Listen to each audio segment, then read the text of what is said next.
अस्सलाम वालेकुम नाज़रीन, रोशन पाकिस्तान न्यूज़ के साथ मैं आपके खिदमत में हाज़िर हूँ। आज की समात के हवाले से गुफ्तगू करेंगे हमारे साथ सीनियर साथी जिनका ताल्लुक़ डॉन अखबार से मौजूद हैं। हम उनसे पूछेंगे कि गुज़िश्ता जो समात थी उसमें और आज की समात में उन्होंने क्या डिफरेंस देखा और क्या चीफ जस्टिस ने उन रिपोर्ट्स के बारे में कहा जो फ्रांसी दी और मज़ीद अहकाम क्या हैं और क्या देख रहे हैं कि आगे इस पेंडेमिक के हवाले से क्या होने जा रहा है और क्या हुकूमत इस पर कंट्रोल पाएगी और इसमें सुप्रीम कोर्ट का क्या रोल होगा और क्या ये रोल होना चाहिए कि या नहीं। नासिर भाई, पिछली समात पर जो अदालत बहुत गर्म थी, आज ऐसा कुछ नज़र नहीं आया। क्या आपने महसूस किया और क्या इसकी वजह है? राशिद साहब, ये बिल्कुल ठीक आप कह रहे हैं, आपकी ऑब्जर्वेशन बिल्कुल सही है। ऐसे ही था आज सुप्रीम कोर्ट इतनी ज़्यादा उन्होंने रिएक्ट नहीं किया और मेरा ख्याल है उसकी एक रीज़न है कि इन्होंने बेसिकली हुकूमतों से काम करवाना था, तो वो काफ़ी हद तक सिस्टम चल रहा है। लेकिन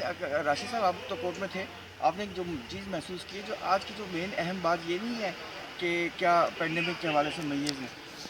सुप्रीम कोर्ट ने जो डायरेक्शन दी है कि उन्होंने ये कहा है कि आइंदा वक्तों में ये कोरोना का मसला और बढ़ेगा, तो इस सिलसिले में हम ये होप करते हैं कि हुकूमतें एक दूसरे से कोऑपरेट करेंगी और फैसिलिटेट करेंगी ताकि ये जो पेंडेमिक के साथ की जो लड़ाई है हमारी, बहुत अच्छे तरीके से निपट सके, अदरवाइज़ मसला हो जाएगा। और उन्होंने यही कहा है कि ये जितने भी फैसिलिटीज़ हैं, जितने भी रिक्वायरमेंट्स हैं, इसको पूरे किए जाएँ। बिल्कुल, ये कमज़ोरी सामने आई जब चीफ जस्टिस ने कहा कि गर्मियाँ आ रही हैं, हाँ, तो आपके पास क्या इंतजाम हैं क्वारंटाइन सेंटर्स में। बिल्कुल जवाब नहीं था और एक एडिशनल डिप्टी कमिश्नर जो है वो ये कहते रहे दिए हम एसी फ्राहम कर दिए और फाइबर की छतें वगैरह वगैरह, उस पर बड़ी अच्छी तजवीज़ दी कोर्ट ने। वो क्या थी? वो जस्टिस काजी अमीन साहब ने कहा था कि आप जो ये फाइबर ग्लास का बना रहे हैं और गर्मियाँ भी बढ़ेंगी, तो एयर कंडीशन लगाना कोई बच्चों का खेल नहीं है, उसकी बिजली की इलेक्ट्रिसिटी है। उन्होंने कहा इस वक्त स्कूल बंद है और वो अच्छी खासी स्पेशियस जगह है, तो उसमें सिर्फ आपने बेड ही लगाने हैं, पंखे वहाँ मौजूद हैं, बिजली वहाँ मौजूद है, हर चीज़ वहाँ मौजूद है, सारा इंफ्रास्ट्रक्चर। आपने उनके बाथरूम्स ठीक करने और आपने वहाँ बेड लगाने हैं, तो आप उनके पास हॉल्स भी हैं और बहुत सारे अगर इस क्लासरूम्स हैं। तजवीज़ पे अमल होता है तो फिर तो जो स्कूल 3 महीने से बंद हैं वो अगले 3 महीने यानी पूरी गर्मियों की छुट्टियों में भी नहीं खुल पाएंगे और 6 महीने तक बंद ही रहेंगे। यार राशिद साहब, अल्लाह ना करे कि हालात ख़राब हों, लेकिन मुझे लग ये रहा है कि ये अप्रैल मई और शायद जून तक ये शायद बंद ही रहें स्कूल। ये बज़ाहिर लग रहा है, अल्लाह ना करे। हमारी तो यही दुआ है अल्लाह ताला से कि ये मसला अच्छा, हल ना हो। सिर्फ ये रिपोर्ट शफाफ क्यों उन्हें महसूस नहीं हुई? वो उनको राशिद साहब, उनको ये मसला था।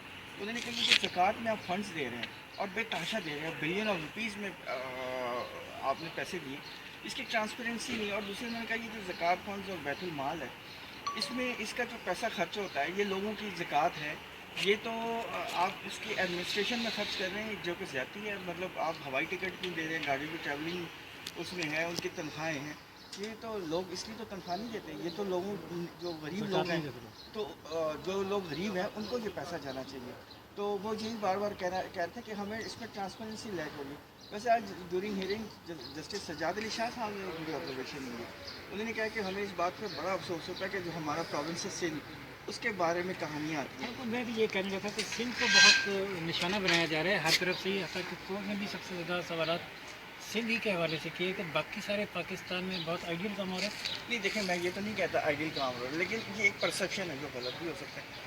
वो ये है परसेप्शन कि सिंध में काम तो हो रहा है, इसमें कोई शक नहीं है कि काम नहीं हो रहा, सब कुछ ठीक है, लेकिन जो डिस्ट्रीब्यूशन में कोई गड़बड़ है। यानी कि वो यही कह रहे थे बार बार कि आपने 22,000 लोगों में राशन तकसीम कर दिया, लेकिन लोग कहते हैं हमें तो पता ही नहीं है। तो और यानी कि इसका कोई अंदाज़ा ही नहीं है। लेकिन नासिर, ऐसा कोई सवाल कोर्ट ने 12,000 की डिस्ट्रीब्यूशन के हवाले से नहीं किया, उसमें भी बड़े नहीं, उन्होंने सज्जाद अली शाह साहब ने ये एक सवाल ज़रूर किया था। उन्होंने कहा था ये ज़रूर चेक कर लें कि ये जो आपने पैसे डिस्ट्रीब्यूट किए, ये कहीं उसी लिस्ट में 12,000 की लिस्ट में तो नहीं है, डबलिंग नहीं हो रही। डबलिंग तो नहीं हो रही, ये ज़रूर चेक कर लें। तो इस पर सिंह एडवोकेट जनरल सिंह जो थे, उन्होंने कहा था इसके बारे में मुझे नहीं पता, मैं ऐसे चेक करके बताऊँगा।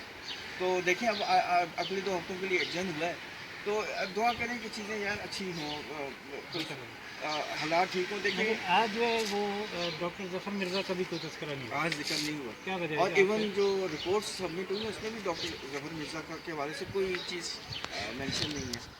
تو یہ تو میں نہیں کہہ سکتا، لیکن یہ ہے کہ پٹیشن فائل ہوئی ہے جو ایڈوکیٹ اسسٹنٹس اور اسپیشل ایڈوائزر اور اسپیشل اسسٹنٹس کے خلاف فائل ہوئی. اس کا ویسے سنا ہے ابھی تک نمبر نہیں لگا، لیکن اگر وہ ہوئی تو وہ شاید ایک انڈیپینڈنٹ پروسیڈنگ الگ سے شروع ہوگی، تو شاید اس وجہ سے وہ تو پتہ نہیں شاید شروع ہو یا نہ ہو، لیکن اس کیس میں ظفر مرزا پر جو نزلہ گرا تھا وہ ختم ہو گیا ہے اور کوئی تذکرہ نہیں ہوا. عدالت کی پوری کوشش ہے کہ یہ جو وائرس ہے اس کے حوالے سے حکومت مؤثر اقدامات کرے اور عوام تک ریلیف پہنچے، اور خاص طور پر جو صنعتیں اور دکانیں کھولی جا رہی ہیں. جب ایک انڈسٹری کھولی جا رہی ہے تو اس سے ریلیٹڈ بزنس بھی اس کی دکانوں کو کھولا جائے اور اس کے لیے مکمل حفاظتی اقدامات کیے جائیں.